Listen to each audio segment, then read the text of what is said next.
Hey, how's it going, you guys? So I've got a little bit of free time and I am stopping at a place some of you might recognize from previous vlog posts. I had stopped out here, oh man, it would have probably been a couple of months ago, maybe a month and a half ago, when the weather was significantly colder and a lot less wildlife running around and flying around out here back then. So I decided to come back. Now that I have the 300mm f4 with me, I'm gonna take it out for a little test run out in this little area out here just outside of town. I've actually got a hit list of birds I'm chasing down, so I'm looking for an indigo bunting today, and I know I've seen them out here. Well, once, probably 2 years ago, I saw one out here. So I don't know, I'm just hoping that I might have a run-in out here today. If not, I'm sure I'll get something. Hard not to get something with a lens like the 300 f4. Shooting with it on an EM1 today, and also have the teleconverter attached as well. I'm trying to get as much reach as I can out of that sucker. Still shooting with the Vanguard Veo carbon fiber tripod and the BBH 200 head. Love this combo. Makes walking out into this stuff a lot easier. Gonna get to walking here, so let me change the camera perspective a little bit. See you in a minute.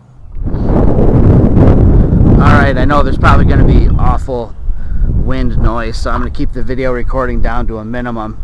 Just heading out there now, and yeah, I better just kill the camera because I don't have any sort of a windscreen over the microphone on the camera I'm using to record this video, and I don't want to subject you to super crappy audio. It's already going to be subpar anyways. So let me kill this, get to walking, and then when I get set up out there, maybe I'll turn it back on if I can be a little more sheltered from the wind. See you in a minute.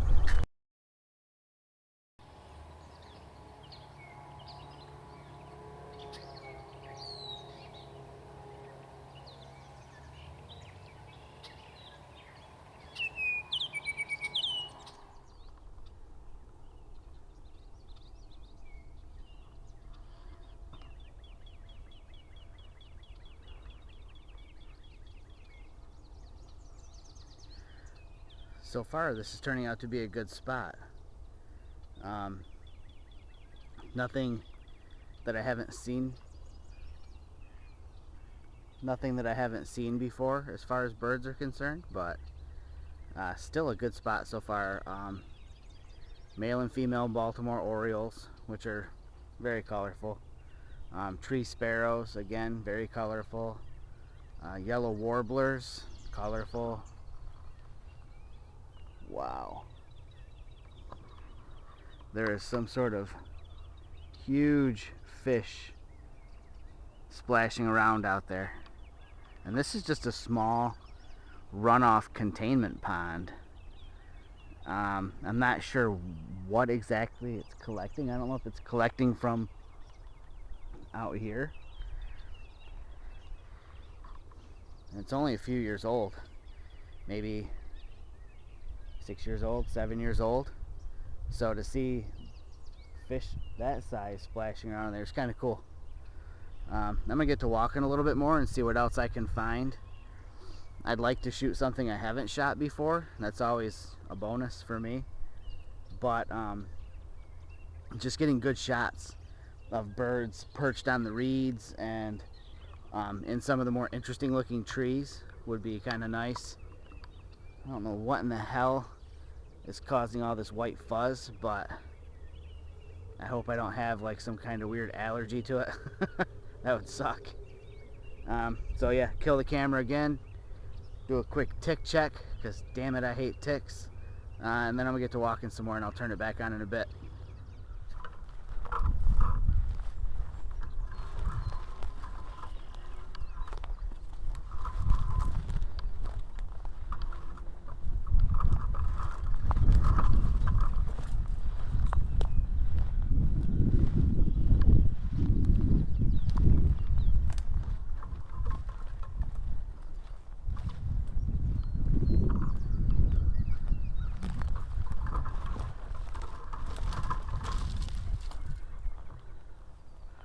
packing it up.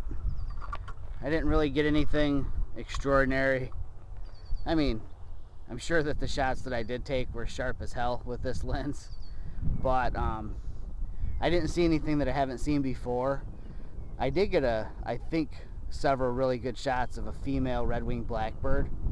I've got photos of them, you know, that I've taken before, but I'm sure this one is going to look quite a bit better. The surroundings were better, the lens is better, the light is less harsh than it was the last time I shot one of those, because it's, well, you can see what it is. It's Michigan. That pretty much concludes today's vlog. If you're curious about camera settings, because I know people are always asking, you know, what do you shoot at when you're out here shooting? There's enough light to where my shutter speeds, I think we're at like 800th of a second, and if I'm shooting a perched bird, 800th of a second is plenty fast enough, so I don't need to flip over to shutter priority and end up using auto ISO. So basically I was able to shoot aperture priority wide open at 5.6. Remember, it's 5.6 because I've got the teleconverter on. And like I said, most of the shots were probably around 800th of a second or 640th of a second. Again, it's not really, there's not a lot of movement, even though there's a breeze, and you can probably see the reeds moving around me. But it's not breezy enough to where the birds are moving a lot, and 640th of a second is plenty fast enough to freeze any slight motion that they would have while swaying in the wind. Shooting on the tripod, I'm not shooting handheld. I can shoot handheld with this lens, and I've done it many times before, but it's just more convenient to have it set up on the tripod and just be sitting back and watching the birds fly, you know, past me. And I'm watching some yellow warblers in this bush over here. If I didn't have to go, I would probably walk back over there and sit down and shoot those guys for a while. They're a really cool little bird. Watch yesterday's, I think it was on yesterday's vlog post where I think I might have linked to my Flickr page. I'm losing track of what I'm doing and when I'm doing it. I'll link to my Flickr page again here so you can check out the bird shots from this past weekend at the campground. You can see a yellow warbler there in those shots. I apologize for the shaky, non-steady cam shooting I'm doing right now. I've got the camera mounted to my EM1, which is still attached to the tripod. The legs are still extended, and I'm walking through taller dead Queen Anne's lace, and the tripod legs are catching on it, so it's jerking the tripod around. High production value, everybody. That's what you get when you go walking with me. So again, like I always say, I'm going to kill the camera. I'm going to go home, do a little processing of photos, and cut together this video for you guys.